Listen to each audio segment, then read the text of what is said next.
not necessarily what they want, but it'll definitely be there. He'll be there in a way that they will need. He can discern the difference between the benefit to them based on what they want. What kids want is not always what's good for them. What they need will produce a lasting result, and he knows that, and he's on it like white on rice. So if you ever think your dad is giving you the short shrift, um, you better think twice. That's all I know. Um, I admire the relationship that he has with his wife, Joanne. That is, I'm watching that. I'm just not in awe, I guess, but I mean, it's really admirable. And seeing what's going on, of course, maybe I'm maybe I'm completely fooled. I don't know, but I don't think so. I think it's pretty good. So I see that going on, and I find that very admirable. I also admire the way that his work ethic in what he's done over the years with his own company, and he took the chance. He did it. He went for it. Breaks didn't go his way, and that's just how it happens sometimes. But today he's so much farther along than so many people that I remember the last time he called me up and said that he was out of work again, because that's sort of been the history of after his company um, was no longer part of his life, that he got back into the job market and was sort of subject to employment on a short-term basis. And the economy was going through its ups and downs, and jobs would come and last a year or two and go. And so I remember telling him, well, you're freed up for advancement, and just like you guys were. And look at what you're doing. Now you're working in your passion. Congratulations. Nat's behind the camera, in case you guys wondered out there in video land. That's Brooke's husband.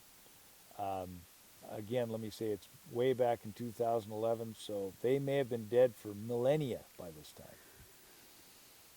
But We're going to live forever. I don't know what you're talking about. me too. Cool. I'll see you there. But where was I? Talking about my dad's super Oh, cushy desk yeah. job, his like corporate mega bonuses, traveling internationally.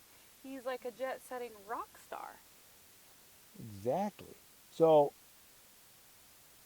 he's finally arrived, and it's a wonderful thing. Yeah, it was a lot of years of bouncing around, but currently things look pretty good, and my hat's off to you. Oop, how's my hair? Probably not too good. Yeah, maybe that's better. Sun's not in my eyes anymore. So, so there's a few things. How about Yeah. that? You want me to continue? No, it's good. You It's may good. have another question. I got a ton of questions. Oh, good. You got any Um, more beer? you brought a six pack. We've had six, but I have a six pack of my own in here. Did you? Yep. I thought maybe I was wasting my money. No, you're good. I'm Okay, glad. I love the Anchor Steam. me too. Sponsored, brought to you by Anchor Steam, San Francisco's steamer beer. Um, so You got any George Dickel? I don't. I have Buffalo Trace, You got Buffalo Trace? and I have Maker's Mark. This may go on all night. We also have some Scotch Doers. Never heard of it. It's a little peaty. I think it's disgusting. Yeah. Tennessee bourbon. Huh. Um, you've known my dad since what year? I would say, if I had to say, I was a junior in college, and your dad and mom came up to, or down or across. He was going to Modesto State, I believe, at that time. Fresno, sorry. And Fresno, Modesto, I don't think I've been to either of those towns. But Lucky. I was to Turlock one time, but your dad wasn't there, so I can't tell about that story. He came to San Luis Obispo, where I was attending school, to visit a friend of his from Newcastle, Gary Moulton, and Robert Wygant, who may also see this video at some time, was also there. And the occasion was to go clamming. There was good clam, low tide at Pismo Beach, and I believe we went clamming that weekend. And pardon me, or was that redundant? And we hooked up there in San Luis Obispo. So that was the first time I ever met him. And I remember that for some reason or another, pardon me,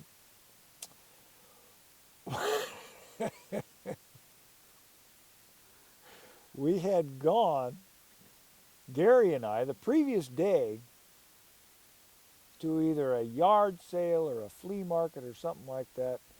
And there were these two funny looking little kitchen chairs that this lady had for sale, and I just thought they were kind of interesting. You know, sort of the quintessential looking kitchen chair. So I bought them for 50 cents a piece. And then, you know, I got to talking, I got to know your dad and your mom, and we had, they didn't have any furniture, hadn't been married very long. At least I think that's a story. And so I gave them these two kitchen chairs. And they thought that was, you know, pretty cool. So, so then we did that. I don't know if we got together down there again, but I remember inviting Steve and Rob up to my neck of the woods, which is this neck of the woods, which is Sonoma County, to go abalone diving. And because I had an ocean all to myself up there, at least I could do was invite these guys. And there was some serious abalone here in those days, which there still are, regardless of all these new regulations they're making. There is no shortage of abalone. Let the record show. Don't let me get on that. Don't get me started. Who brought that up? Was that you? Stop. Okay. Anyway. So yeah, so we went abalone diving out here. And those guys got in the water, and they got they each got a couple abalone, you know, and they were just overjoyed. They couldn't believe the abalone down there, you know. And of course, back in those days, I used to try to get the big ones. Now I just try to get my head under the water. But so they come up with these abalone, and they're, yeah, look at this, oh, this is cool. Yeah, look at these abalone. And I said, kind of small, aren't they? And they didn't know how to respond. But of course, you know, the ground was littered with them, so they could go down and have their pick. Um, so yeah, we've been abalone diving, and um, Since the second time you hung out. you know, maybe not actually the second, but probably close to it. Somebody with a sharper memory than mine could probably give you dates and all that sort of thing. Wygant, for instance, he would know. And your dad had the ugly duckling, which is the aluminum boat that's still over there in your grandfather's yard, and all he's got to do is throw a motor on it, and we're good to go. But on one of those subsequent trips, we did lots of those trips in the following years.